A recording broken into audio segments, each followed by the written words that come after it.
الأهلي بطل السوبر المصري للمرة ال15 في تاريخه. الأهلي بيأكد معادلة إن هو ما بيخسرش 2 سوبر ورا بعض. أهلا بيكم في استوديو الكورة، والسلام عليكم ورحمة الله وبركاته. فضلا وليس أمر، ما تنساش تعمل لايك للفيديو وتعمل شير وتشترك في القناة لو أنت مش مشترك عشان يوصلك كل جديد من استوديو الكورة. ماتش كان حلو قوي، ماتش كان تكتيكيا عالي جدا. ستايل نادي الزمالك اللي كان اخد الستايل الايطالي والمدرسه الايطاليه بشكل كبير، وبيلعب على الهجمات المرتده اللي كانت خطيره في اكتر من كوره. وصل ان كمان كان عنده هدف ملغي اتحسب اوفسايد بعد الرجوع للفار. هجمات كتيره وهجمات خطيره واختراقات، كان بيستغل جمز المساحات ما بين السرد باكين والباكين في النادي الاهلي، وبيلعب على الكور السريعه والارتداد السريع والهجمات المرتده والضغط من ناحيه زيزو ومن ناحيه ميشيلاك والطرفين، خصوصا بن تايك اللي كان بيزيد جدا. كان اداء الزمالك حلو قوي، على العكس المدرسه المختلفه تماما لنادي الاهلي اللي كان بيلعب على الاستحواذ والضغط العالي طول المباراه. ماتش كان ممتع، كان مثير لاخر دقيقه لاخر ضربه جزاء. ماتش حلو قوي، ماتش صراحه احلى من ماتش السوبر الافريقي. كان اداء احسن، التزام اكتر، روح اعلى من الفرقتين. الاهلي نازل عنده كل الباور. كرة في العارضة من عندنا من وسام ابو علي لمست القايم وهي فاول وضربه حره. كرة تانية من يحيى عطية الله يشيل عواد من التمانية، حرفيا عواد خبط في القايم، يعني خبط في القايم عشان يطلع الكرة. واكتر من هجمة خطيرة. ماتش كان تحفة من الاهلي ومن الزمالك. تشكيل الفريقين على وضع الارض حافظين على نفس الاستايلات بتاعتهم ونفس الطرق ونفس الترتيبات. روح موجودة، اداء موجود، قتالية عالية موجودة. ماتش نهائي على مستوى اوروبي مش على مستوى مصري خالص. النادي الاهلي بيحقق السوبر رقم 15 ليه، كولر بيحقق البطوله رقم 10 مع النادي الاهلي. اداء وروح عالي، لعيبه كتيره كانت بعيده عن مستواها برضو من الفرقتين في اللقاء. عندك وسام ابو علي كان مختفي تماما تماما في النادي الاهلي، اكرم توفيق مش في احسن حاله، رامي ربيعه اللي مختفي تماما على عكس التالق الرهيب واداء الممتاز من ياسر ابراهيم اللي كان شايل دفاع الاهلي على كتفه حرفيا. شناوي مركز قوي، مركز قوي في اكتر من كوره. عواد سوبر، عواد صراحه في نادي الزمالك اداء محترم. زيزو ما قدمش الاقوى بس محافظ على ثباته ومستواه. محمد شحاته اشاده رهيبه بيه، لعيب ما شاء الله عليه، لعيب قوي جدا. المسلوسي كان في اداء جيد جدا ومتزن. نادي الزمالك كان متزن، نادي الاهلي كان متزن. تقدر تتكلم في الكوره زي ما انت عايز في الماتش ده، تقدر تتكلم عن شغل مدربين على الارض زي ما انت عايز، تغييرات بنسبه كبيره في محلها. يعني الاداء اتحسن نسبيا بس في الفرقتين ما وصلوش للاهداف في المباراه، واشواط اضافيه كملت، اللعيبه كملت كامل مكمل. عبد الله السعيد اللي كمل اللقاء ما شاء الله، يعني واو. 39 سنه و7 شهور او 8 شهور، داخل على 40 الراجل. سوبر صراحه، الله اكبر، نمسك الخشب يعني. عبد الله السعيد قفشه اللي مش في احسن حالاته بقاله فتره كبيره.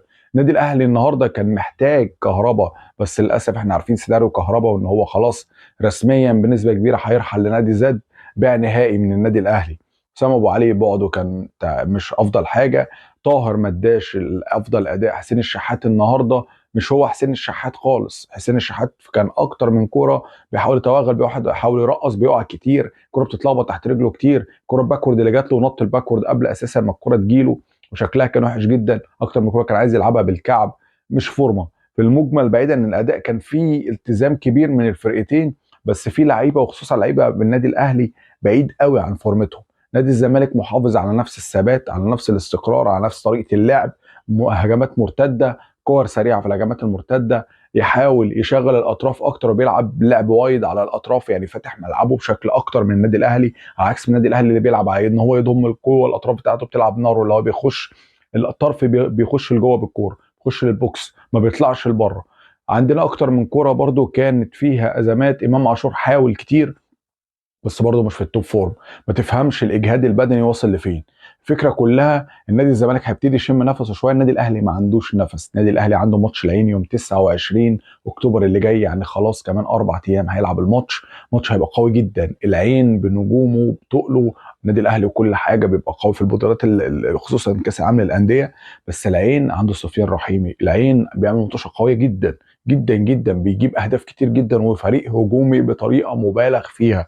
العين مشكلته الدفاع بتاعه، مش مشكلته انه ما يجيبش جوان. العين بيجيب جوان كتير قوي بس للاسف بيستقبل جوان، فده اللي النادي الاهلي محتاجه يستغله. النادي الاهلي لو حصل فيه خلل دفاعي او اي اخطاء مع نادي العين هيشيل جوان كتيره.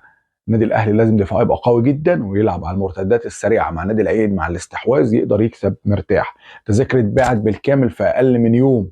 الماتش هيبقى قوي جدا جدا جدا، ماتش مختلف بستايل مختلف. بس نرجع للسوبر. صراحة ضربات الجزاء برضو كانت كرة بكرة لغاية اما خلاص الشناوي تصدى التسديدة وشال كورة بقى. خلاص النادي الاهلي ماشي 4-3. دخلنا خلاص المفروض رضا سليم بيه ضيع الكوره. صراحه بتحس ان في شويه رعونه كان في التسديده. مشت كوره بكوره بقى لغايه اما شيكابالا ضيع. وبعد كده النادي الاهلي حسم الكوره خلاص وحسم الماتش بعد ما شيكابالا ضيع الكوره. تمام. وعمر جابر راح مضيع. كباتن فريق النادي الزمالك الاثنين ضيعوا، شيكابالا وعمر جابر. والموضوع انتهى على كده ان شيكابالا برضه يوسف ايمن ضيع قصاده، وبعد كده الشحات سجل وعمر جابر ضيع، وانتهى اللقاء بعد 9 ركلات ترجيحيه لكل فريق بفوز النادي الاهلي بركلات الترجيح على نادي الزمالك. وماتش ما كانش لاخر ثانيه لاخر دقيقه لما زيزو راح جايب وبعد كده النادي الاهلي ضيع كان الزمالك اقرب.